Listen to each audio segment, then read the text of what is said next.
తమిళనాడు రాజకీయాల్లో Vijay party resound ఇచ్చింది. మొత్తంగా చూస్తున్నాం, ఒక విజయ్ రాజకీయ శక్తిగా కూడా అవతరించిపోతుంది. ఎలక్షన్స్ పెట్టి అంటే మొత్తంగా కూడా అంటే 2 ఏళ్ల తర్వాత, పార్టీ పెట్టిన 2 ఏళ్ల తర్వాత కూడా విజయ్ ఎన్నికల్లో పోటీ చేశారు. సో విజయం దిశగా కూడా విజయ్ దూసుకుపోతూ ఉన్నారు. సో విజయ్కు విజయం అందించిన కలిసి వచ్చిన అంశాలేంటి అంటే ఇన్ని దశాబ్దాలుగా అటు డిఎంకే కానీ అన్నా డిఎంకే పార్టీలను పక్కన పెట్టి కూడా విజయ్ ఈ విధమైన ఒక విజయానికి దూరంలోనే ఉన్నారు. అంటే మ్యాజిక్ ఫిగర్ 118 అయితే 107 దిశగా కూడా పెడుతూ ఇంక కొద్ది దూరంలోనే కూడా 110 వరకు సొంతం చేసుకున్నారు. 118 కాబట్టి ఇంక కొద్ది దూరంలోనే మ్యాజిక్ ఫిగర్ దగ్గరలో కూడా విజయ్ ఉన్నారు. సో ఇన్ని దశాబ్ద కాలంగా కూడా అటు డిఎంకే కానీ అన్నా డిఎంకే పార్టీలను అధిగమించి విజయ్ ఈ విధమైన విజయాన్ని ఎలా సొంతం చేసుకున్నారు మొత్తంగా మనం చూసాము. గతంలో ఏవైతే ఈ ట్రెండ్స్ వచ్చినప్పుడు కూడా చాలా వరకు విజయ్ ఒక కొన్ని స్థానాలు 20 స్థానాల వరకు కూడానే పరిమితం అవుతున్నారు అన్న దానికి కూడా మొత్తంగా ఒక్కసారిగా ఎవ్వరు కూడా ఈ రిజల్ట్స్ని ఎవ్వరూ ఊహించి ఉండరు. డిఎంకే పార్టీకి ఇది పెద్ద షాక్. ఒక్కసారిగా కూడా విజయ్ కూడా ఊహించున్నారో లేదో తెలియదు. మొత్తంగా 110 స్థానాలతో కైవసం దిశగా కూడా విజయ్ దూసుకుపోతూ ఉన్నారు. స్టూడియోలో గెస్ట్లు ఉన్నారు. టీవీకే పార్టీ నుంచి రాజు గారు, అలాగే కార్తిక్ గారు, కాంగ్రెస్ పార్టీ నుంచి ఎనలిస్ట్ ఇద్దరు జాయిన్ అయ్యారు. ముందుగా రాజు గారు, కంగ్రాట్స్ అండి. చూస్తున్నాము మొత్తంగా విజయ్ 110 దిశగా కూడా మ్యాజిక్ ఫిగర్ దగ్గరగా కూడా ఉన్నారు. అంటే ఆయనే పార్టీని ఇంకా అంటే ఎవరితో కూడా ఎలయన్స్లోకి వెళ్ళే ఆ సిచ్యువేషన్ కనిపించడం లేదు. మొదట్లో డిఎంకే కానీ అన్నా డిఎంకే ఇద్దరితో కూడా వ్యతిరేకిస్తూ మాట్లాడారు. బట్ ఇప్పుడు చూస్తున్న ట్రెండ్స్ బట్టి కూడా అంటే విజయ్ని మొత్తంగా ఇంకొకటి జంజీ చాలా వరకు కూడా విజయ్కి బట్టం కట్టారు అంటున్నారు. మొన్న ట్రెండ్స్ సర్వేస్ బట్టి కూడా చాలా వరకు ఎగ్జిట్ పోల్స్ అంచనాలో కూడా విజయ్కి జంజీ వాళ్ళు చాలామంది వేశారు, యువతను అట్రాక్ట్ చేశారు అన్నారు. సో ఒకటి అవకాశాలు విజయ్ పార్టీకి మీకు ఓట్లు పడ్డాయి అనుకుంటున్నారు? మీకు చెప్పేది ఏంటంటే ఏడీఎంకే జయలలిత గారిని ఎంజీఆర్ని చూసింది, డిఎంకే కరుణానిధి గారిని స్టాలిన్ గారిని చూసింది. అయితే కరుణానిధి గారి మరణం తర్వాత, జయలలిత గారి మరణం తర్వాత పొలిటికల్ కొత్త ఒక లీడర్ని ఎదురు చూస్తున్నారు ప్రజలు, తమిళనాడు ప్రజలు. సో ఆ త్రోలో చూసారంటే ఈయన యంగ్స్టార్, స్టార్, ఒక పవన్ కళ్యాణ్ రేంజ్లో ఉండే వ్యక్తి తమిళనాడులో. సో అందువల్ల ఒక అవకాశం ఇద్దామని ప్రజలు కూడా కోరుకున్నారు. ఇప్పుడు డిఎంకే కార్యకర్త అంటే ఆయన వాళ్ళ ఫ్యామిలీ ఓట్లన్నీ కూడా డిఎంకేకి వేస్తారు. కానీ ఇక్కడ ఈసారి ఏం జరిగిందంటే ఆ కార్యకర్త మాత్రమే ఓటు డిఎంకే వేసుంటాడు. వారి భార్య, పిల్లలు అందరూ కూడా విజయ్కి వేస్తున్నారు అనమాట. సో అందువల్ల ఈ సక్సెస్ వచ్చి 23 ఎలక్షన్ మనసు రోజే అందరూ కూడా తెలిసిపోయింది. అది కాకుండా మనకి తమిళనాడు కాకుండా తమిళనాడు నుంచి పొరుగు రాష్ట్రాల్లో వ్యాపార రీత్యా కానీ ఉద్యోగం కానీ వెళ్ళిన పొరుగు రాష్ట్రాల్లో, పొరుగు దేశాల నుంచి కూడా వచ్చి మరీ ఓటు వేయడం జరిగింది ఈసారి 2026 ఎలక్షన్కి. సో అందువల్ల ఆయన ఎన్ని ఇబ్బందులు ఎదుర్కొన్నా కూడా తనకంటూ పార్టీకి ఒక స్ట్రాంగ్గా నుంచుని తను నమ్ముకున్న వాళ్ళందరికీ 234 స్థానాల్లో కూడా ఆయన డబ్బుతో కానీ పెద్ద పదవులు కాకుండా మంచి వ్యక్తులుగా చూసి ఆటో డ్రైవర్, తన కారు నడిపే డ్రైవర్ కొడుకుకి ఇలాంటి వాళ్ళందరికీ కూడా అవకాశాలు ఇచ్చి ఇప్పుడు ఎమ్మెల్యే కూడా ఆయన అందం చూడవలసి వచ్చే పరిస్థితి వచ్చింది. ఇంకొకటి అంటే ఇప్పుడు చాలా వరకు చూసిన విజయ్ ఇంట్లో కూడా చాలా సంబరాలు కొనసాగుతున్నాయి. ఇందాకే త్రిష కూడా విజయ్ ఇంటికి వెళుతున్నారంటూ కొంత న్యూస్లో వస్తున్నాం. టీవీకే పార్టీలో త్రిష పాత్ర గురించి చాలా వరకు కూడా ఒక చర్చ అయితే నడుస్తోంది. ముఖ్యంగా మనం ఒకటి చూసాం, గతంలో కూడా చాలా వరకు సపోర్ట్గా మొదటి నుంచి కూడా స్టాంపేడ్ జరిగినప్పటి నుంచి కూడా చూస్తున్నాము. విజయ్ చాలా వరకు స్ట్రాంగ్గా ఉన్న ప్రతి ఒక్క దీంట్లో కూడా త్రిష కూడా కొంత సపోర్ట్ని ఇస్తున్న పరిస్థితి. సో ఇంకొకటి 2 ప్రాంతాల్లో, ఒకటి ఈస్ట్ తిరుచి, ఇంకొకటి 2 ప్రాంతాల్లో కూడా విజయ్ పోటీ చేస్తూ ఉన్నారు. ఒకటి డెఫినెట్గా కూడా వదులుకోవాల్సిన స్థానం జరుగుతూ ఉంటుంది. సో ఆ స్థానానికి సంబంధించి విజయ్ తండ్రి కానీ త్రిష కానీ పోటీ చేయబోతున్నారు అంటే కూడా ఒక న్యూస్ వస్తుంది. అవకాశాలు ఉన్నాయమ్మా. ఏంటంటే ఇప్పుడు మీకు తన భార్య సంగీత గారితో కూడా విభేదాలు వచ్చి కోర్టు వరకు వెళ్ళినా కూడా నెక్స్ట్ డే కూడా త్రిష గారిని తీసుకుని ఫంక్షన్కి వెళ్ళడం జరిగింది. సో ఆయన వచ్చి ఆయన మీద స్ట్రాంగ్గా ఉన్నాడు. జనం ఎవరు ఏమనుకుంటా నాకింది, నా పట్ల నేను క్లియర్గా ఉన్నా అని చెప్పి ఆయన తీసుకుని రావడం, దానికి ఒక పుల్ స్టాప్ పెట్టించారు. నెక్స్ట్ ఒకటి వదులుకున్నా కూడా ఇచ్చే అవకాశాలు ఉన్నాయి, 100% ఉంటాయి. సో అందువల్ల అది కూడా మళ్ళీ విక్టరీలో ఉంటుంది.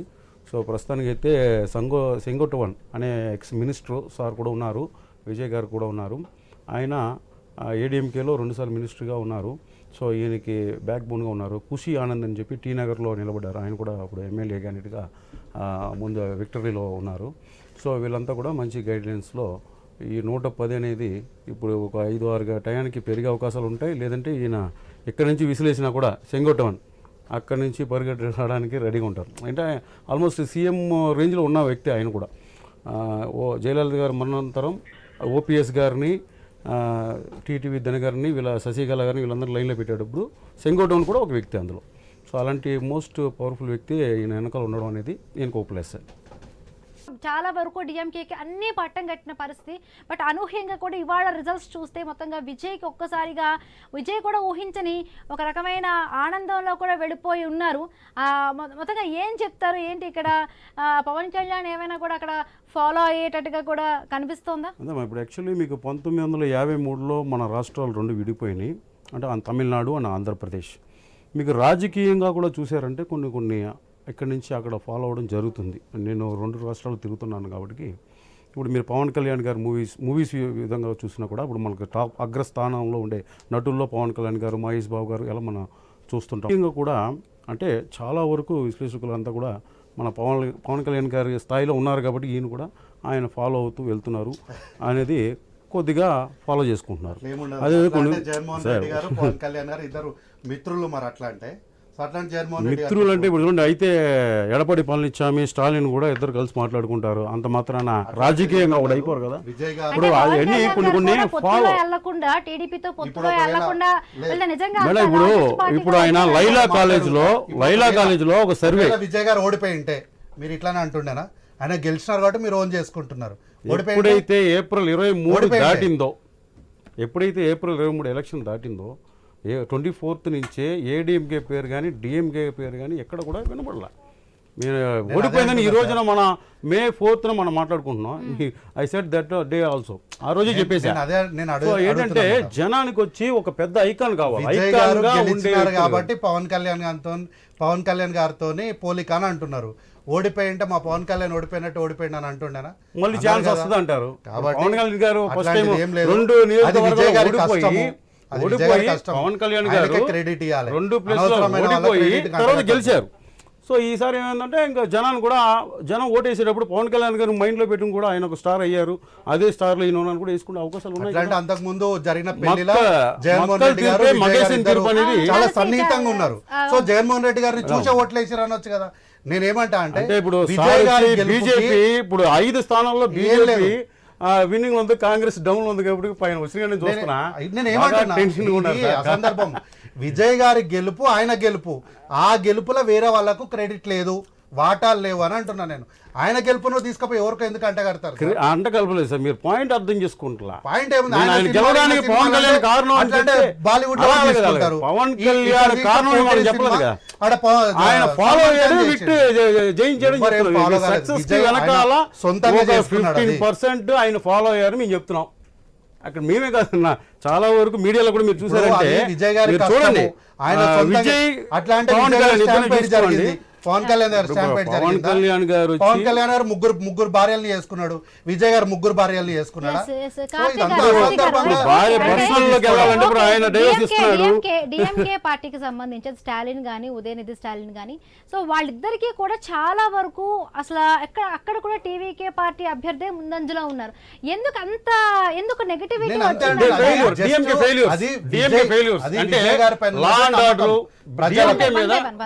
డిఎంకే మీద ఫెయిల్యూర్, లా అండ్ ఆర్డర్ సరిగా రౌడీయిజం. అన్నా యూనివర్సిటీలో చూసారంటే ఒక అత్యాచారం జరిగింది.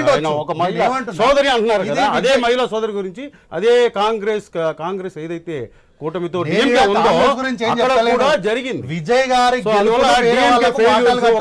ఒక సాఫ్ట్వేర్ కంపెనీ ఎలా అయితే రన్ చేస్తారో తమిళనాడులో డిఎంకే అలా రన్ చేసింది. అందువల్ల ఫెయిల్యూర్.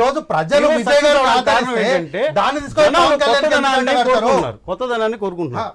పవన్ కళ్యాణ్ ఆయన ఫాలో అవుతున్నారంటే చెప్తున్నాం మేడం. ప్రజలు కొత్తదనాన్ని కోరుకున్నారు, దాన్ని తీసుకుపోయి పవన్ కళ్యాణ్ గారిని అంటగట్టొద్దు. అంటగడతలా ఆయన ఫాలో అయ్యారు అని ఒక ఆయన చిన్నపిల్ల ఎవరో ఫాలో ఉంది.